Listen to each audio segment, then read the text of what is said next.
ہاں میں نے پہلے ایک دو دفعہ گایا ہے، اسٹیج پہ گاتے رہتے ہیں کیونکہ میری فارسی زبان سے کافی رابطہ رہا ہے، تو اردو کا تعلق اس سے ظاہر سی بات ہے بہت نزدیک ہے۔ لیکن کبھی البم کا ایسے سوچا نہیں تھا، کیا نہیں تھا، اور اباب دیٹ کہ اس کو گایا نہیں ہے۔ یہ ایک بہت ہی ڈیئرنگ سٹیپ ہوتا ہے کسی گویے کے لیے کہ وہ موسیقار ہے، کمپوزیشن بناتا ہے، اسٹیج پہ گاتا ہے، گا سکتا ہے، لیکن پھر بھی میں نے یہ فیصلہ لیا کہ میں اس کو گاؤں گا نہیں، صرف بولوں گا، ریسائٹ کروں گا۔ تو اس کا اس کی وجہ یہ تھی کہ میں چاہتا تھا کہ ساری کی ساری جو کنسنٹریشن آف دی آڈینس یا لسنرس کی، جس کو سامعین کہتے ہیں، وہ رہے، وہ لفظوں پہ رہے، وہ خیال پہ رہے، اس کی قافیہ ردیف پہ رہے، اس کی بحر بندی پہ رہے، اس کی روانی پہ رہے، زبان پہ رہے، تلفظ پہ رہے۔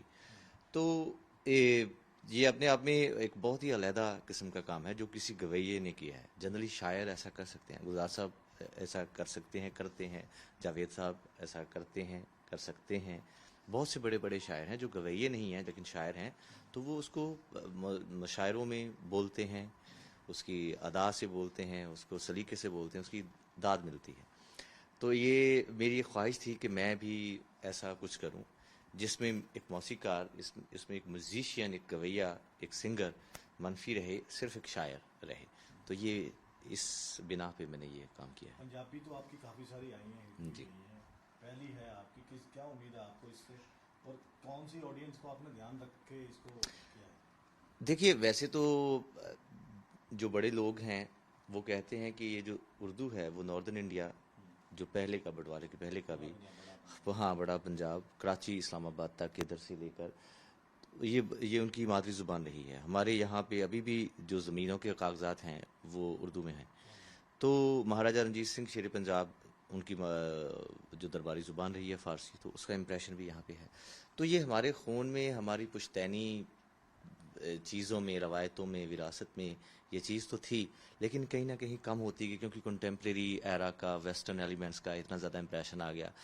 تو میں ایک بہت ہی سیٹلڈ قسم کا، کنٹینٹ قسم کا آرٹسٹ ہوں، میرا جو جی چاہتا ہے وہ میں کر لیتا ہوں۔ کبھی ایسی فکر نہیں رہتی کہ اچھا یہ چلے گا، ہٹ ہوگا، نہیں ہوگا۔ تو میں اپنے آپ کو بہت خوش قسمت سمجھتا ہوں، کیونکہ ایسی مطمئن یا اطمینان طبیعت پانا ایک اپنے آپ میں بہت خوش قسمتی کی بات ہے۔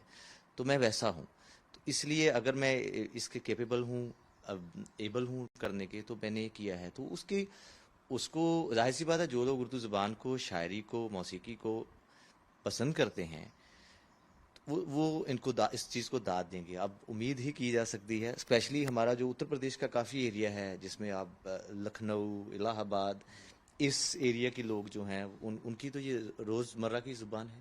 میرٹھ میں، دلی میں بہت سے ایسے لوگ ہیں، پنجاب میں بھی میرے خیال سے ملیر کوٹلا میں بہت سے ایسے لوگ ہیں۔ تو میں یہ امید تو کرتا ہوں۔ پاکستان لاہور، وہ تو چلیے ظاہر سی بات ہے، وہ تو وہاں تو پھر یہ روایتی ہے نا، وہ لکھنے میں بھی ہے، کیونکہ شاہ مکھی میں وہ لکھتے ہیں، ان کے روز مرہ کے، چاہے وہ کھیت میں کام کر رہے ہیں وہ اردو میں ہی بات کریں گے، ہے نا۔ تو یہ میں چھوٹی سا ایک قصہ آپ کے ساتھ شیئر کرتا ہوں۔ میں دبئی تھا جب یہ شوٹ ہو رہا تھا، تو ہم لوگ شوٹ سے واپس آ رہے تھے۔ رسل الخیمہ ایک باہر جا کے جگہ ہے دبئی کے، وہ دور، وہ تھوڑا انٹیریئر عرب ہے۔